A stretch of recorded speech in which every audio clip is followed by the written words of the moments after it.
Welcome to Scissor Lift Operator Training. Along with watching this video, your training materials include an information packet with the applicable Code of Federal Regulations, an OSHA Hazard Alert Safety Bulletin, and the operational sections of one of Island Air's scissor lifts. Finally, you've been provided with a test that you must complete and submit to the training manager.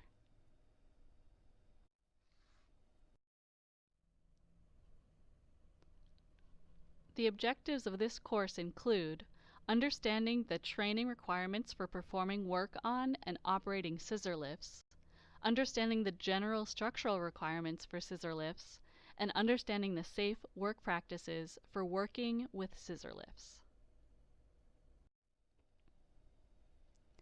As with all things in the workplace, there are inherent risks in operating scissor lifts. As such, the Code of Federal Regulations addresses scissor lift safety requirements, which is under the heading Mobile Scaffolds in 29 CFR 1926.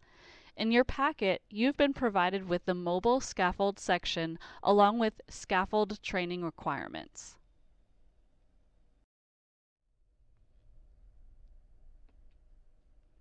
So, you're in this training. You might already know how to operate a scissor lift, and you may have been working on scissor lifts for many years already.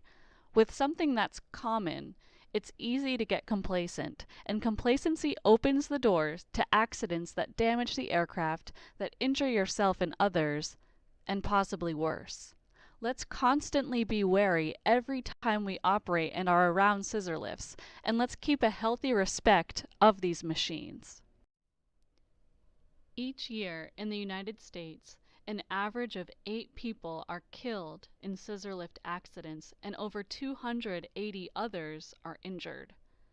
The question is, could these accidents be 100% preventable? If scissor lift accidents are so dangerous and potentially deadly, what do I need to look out for?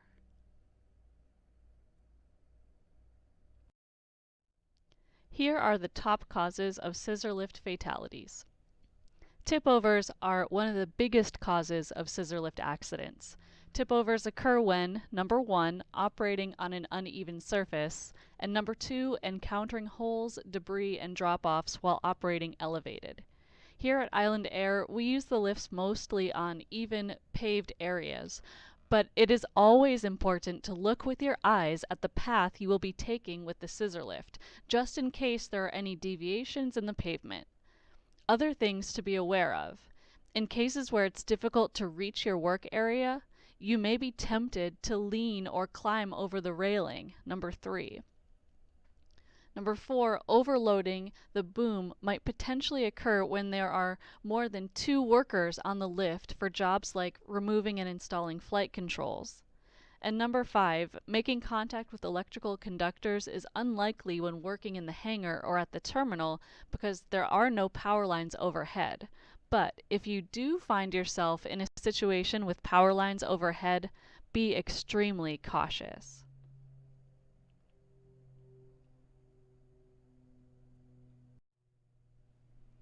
Number 6, neglecting to deploy outriggers.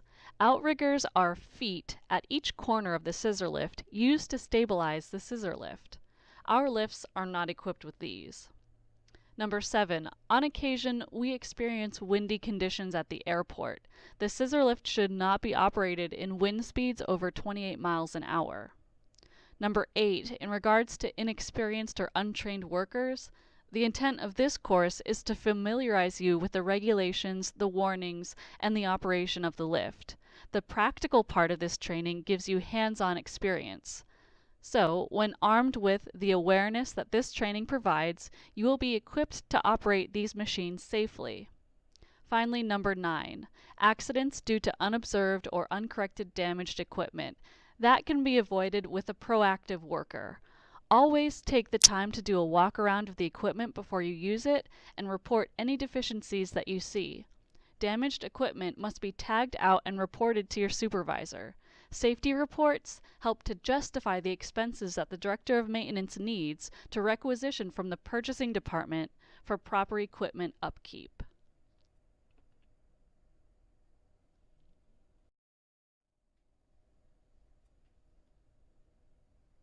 Workers must review the scissor lift user manuals before using the scissor lift for the first time.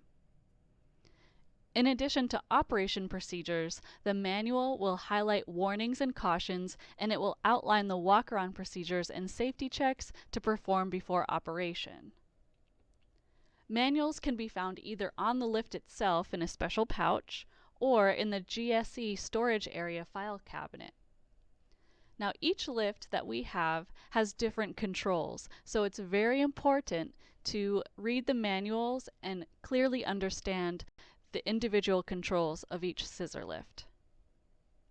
It may be helpful before you move the scissor lift towards the aircraft to give it a little test run to make sure you understand exactly what each control will do. No one wants to sit down and read an operator's manual, but that's what this training is for. It's providing you the time to get familiarized with how to operate the equipment.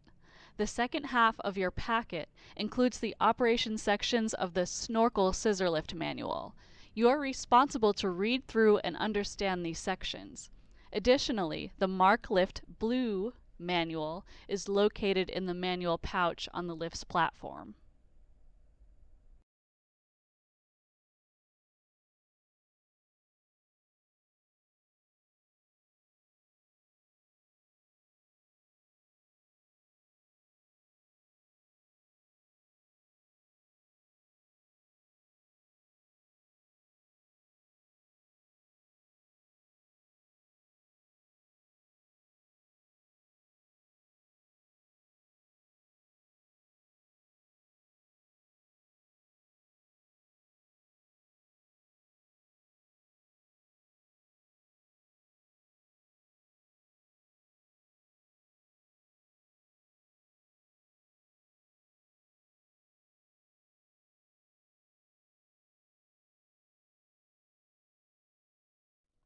Another important component of the scissor lift is the data plate.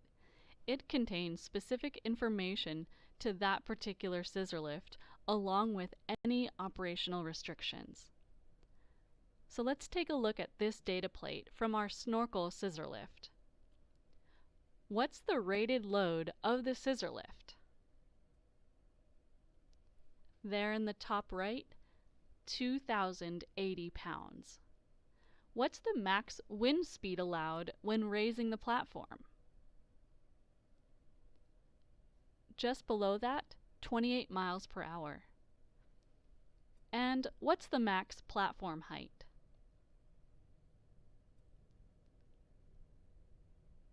A little over to the left, 26 feet.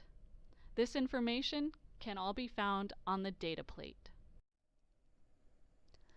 Finally, be sure to read and heed all warning and safety placards, which are located in various locations on the scissor lift structure.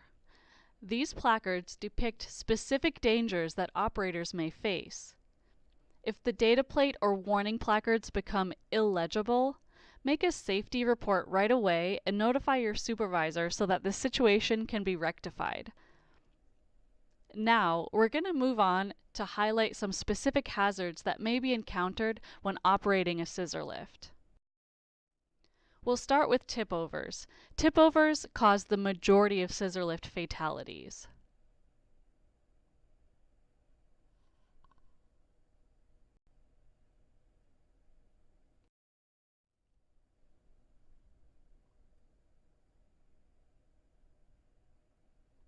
In some cases, the actions of the scissor lift operator may not have been the cause of the accident, as the situation was in this case.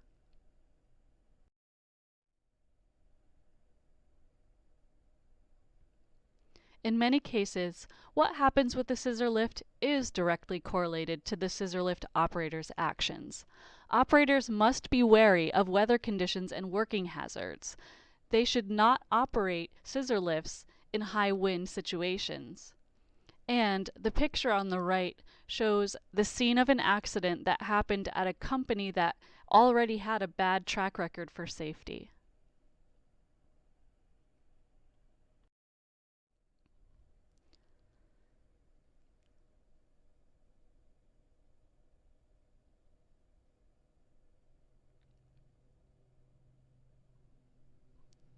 Electrical hazards can pose a serious threat to scissor lift operators. Extreme caution must be taken when working near power lines. While there are no overhead power lines in the maintenance hangar or at the terminal, it is important to understand the volatility of high voltage. Overhead power lines and elevating equipment can be a dangerous mix. You don't even have to touch the power lines. Get close enough to one, and like lightning, the electricity can jump across an air gap. This is known as flashover, and it's what happened to one young worker. The young worker had been cleaning and performing service checks on 2 scissor lifts at the rear of a rental yard. The service checks included raising the lift to full height. The worker had finished working on one of the lifts. He moved the other lift from the wash area to the far back of the yard. Overhead were 138 kilovolt and 25 kilovolt high voltage power lines. 1 kilovolt equals 1,000 volts, so 25 kilovolts equals 25,000 volts. Labels on the lifts warned to keep clear of power lines. A worker had just arrived at the business next door. She saw the young worker standing in the middle of the elevated platform. The worker began to raise his right arm towards the power lines in what appeared to be a defensive manner. Electricity flashed over from the 25,000 volt line to the worker, then traveled through the scissor lift to the ground. The surge was so severe that scorch marks were left where the ground straps of the lift contacted the concrete. The worker, seriously injured, did not survive. We can learn 3 main lessons from this incident. Keep at least 3 meters or 10 feet away from power lines. This applies to power lines that are over 750 volts and up to 75 kilovolts. Higher voltages require keeping even farther away. Implement controls such as visual aids or barriers to protect workers from overhead power lines. Don't just rely on workers' ability to judge the distance to the lines. After this incident, warning flags and signs were installed in the rental yard. Train young and new workers so that they can do their jobs safely. While job shadowing of more senior workers is essential, don't rely on that alone for training. It can lead to inconsistent training and perpetuate errors. Include structured training, which means developing and having workers follow a safety-focused training program. Document the training. Overhead power lines mean danger. Look up, keep back, and stay safe.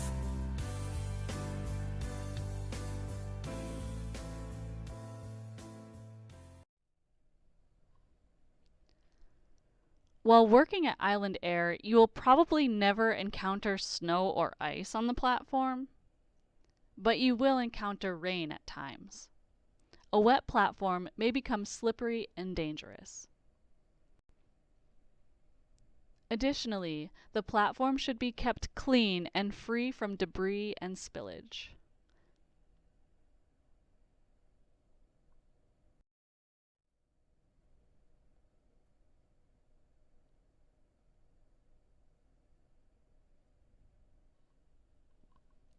Another dangerous weather event that you may encounter is working in high winds or storms.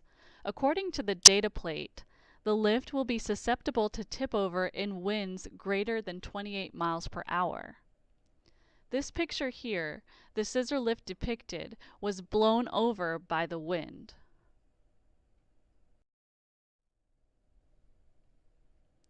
The operator of the lift was a young man filming Notre Dame's football practice. Winds were gusting up to 50 miles per hour, and the lift was raised to nearly 40 feet high. When the lift toppled over from the wind, the operator on top of the lift did not survive his injuries.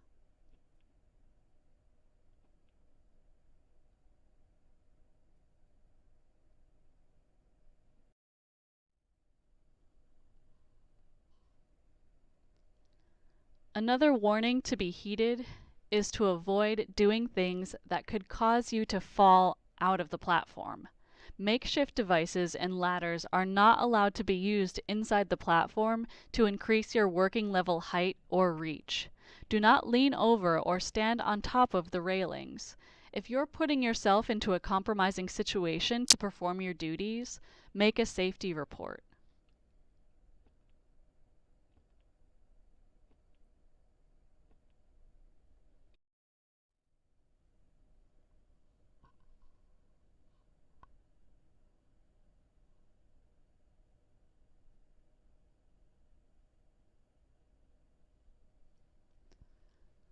The regulations mention the use of hard hats when working on and around scissor lifts.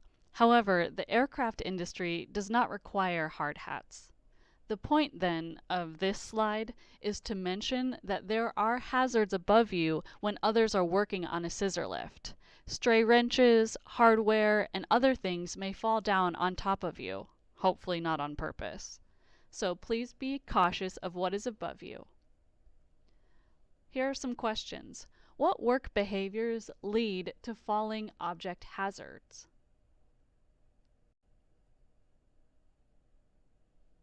How can these hazards be avoided?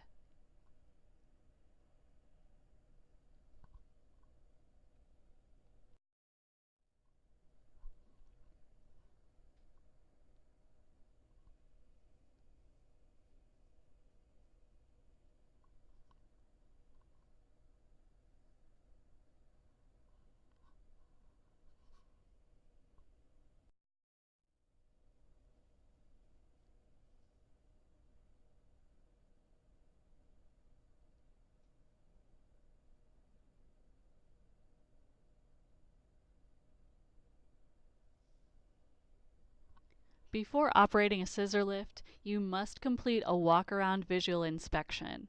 The manual will outline the key things to look for during the visual.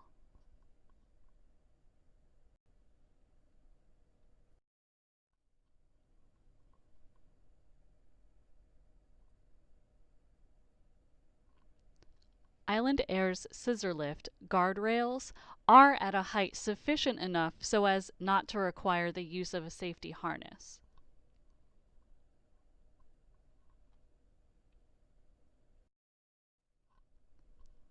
However, work that requires leaning, heavy lifting, or other circumstances may require fall protection even with adequate guardrails.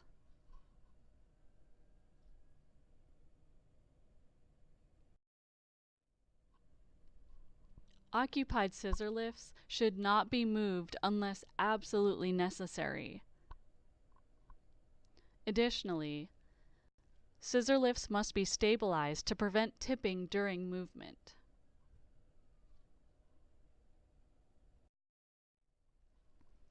If occupied scissor lifts must be moved, the following requirements must be met. Number 1, the surface on which the lift is being moved is within 3 degrees of level. It's free of pits, holes, and obstructions. It's really important to If occupied scissor lifts must be moved, the following requirements must be met. Number 1, the surface on which the lift is being moved is within 3 degrees of level. It's free of pits, holes, and obstructions. It's really important to look ahead onto the terrain on which you will be driving. Number 2, the scissor lift is moved at a speed no greater than 1 foot per second. Number 3, no employee is on any part of the lift that extends beyond the wheels. Number 4, the height to base width ratio of the scaffold during movement is 2:1 or less, unless the scaffold is designed and constructed to meet or exceed nationally recognized stability test requirements.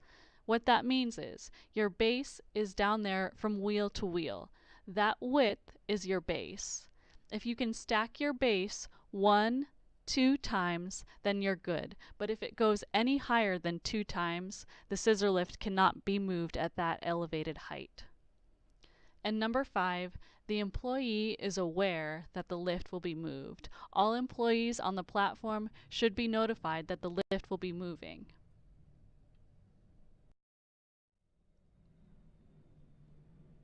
Here's another example of a fatal tip-over accident. The operator did not see the dip in the cement floor. He was flung out of the lift, crashed headfirst into the wall, slid to the floor, dead from his injuries. There we see the dip in the concrete, and the only thing to warn him of the change in the floor level was this warning cone. The operator was driving while the scissor lift was elevated. So what if the company had better demarcated the construction zone with caution tape or something else to prevent inadvertent access, rather than only using safety cones? What if the driver had taken the time to be aware of his surroundings to notice that the pavement was under construction? What if he had not been driving with the lift elevated? All these what ifs. Is it worth it to leave your life in the hands of a question that begins with what if? Employees need to be trained on the specific hazards and requirements of using scissor lifts in their work area. Take the time to understand the equipment that you are using and the environment that you're working in. Here are some training requirements. The requirements of the OSHA scaffolding subpart must be taught, along with electrical hazards, fall hazards, and falling object hazards in the area. The correct procedures for dealing with electrical hazards and for erecting, maintaining, and disassembling fall protection and fall object protection systems. Now, the environment at Island Air is not one like a construction site, so there aren't procedures for these hazards specifically. The best procedure for dealing with these hazards is each individual's own awareness. Look above you and look around you. Number 4, proper use of the scissor lift and proper handling of materials on the scissor lift will be taught to you during practical training, and you can also learn about that information from the manual. And number 5, the maximum loads and carrying capacities of the scissor lift can be found on the data plate. So, to summarize what we discussed in this video, number 1, before getting on the scissor lift, do a walk-around inspection of the lift and a scan of the terrain upon which you will be driving. Number 2, fully understand how to operate the controls of each lift. Each lift is different, so make sure to check the manual and do a trial run before you get close to any aircraft. Number 3, be aware of what is above you and around you at all times. Number 4, do not exceed the scissor lift's rated load. Number 5, do not stand on boxes or other items to raise the working level on the platform. Number 6, be careful of falling object hazards. And number 7, scissor lifts should not be moved with workers elevated on the platform unless absolutely necessary. Remember to look above you and look below you.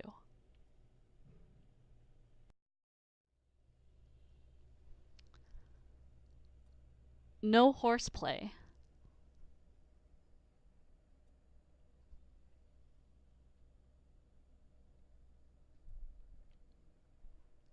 And if you've got to set up some intricate system in order to accomplish your task, notify your supervisor and make a safety report so that the maintenance department has substantial evidence to requisition for better equipment.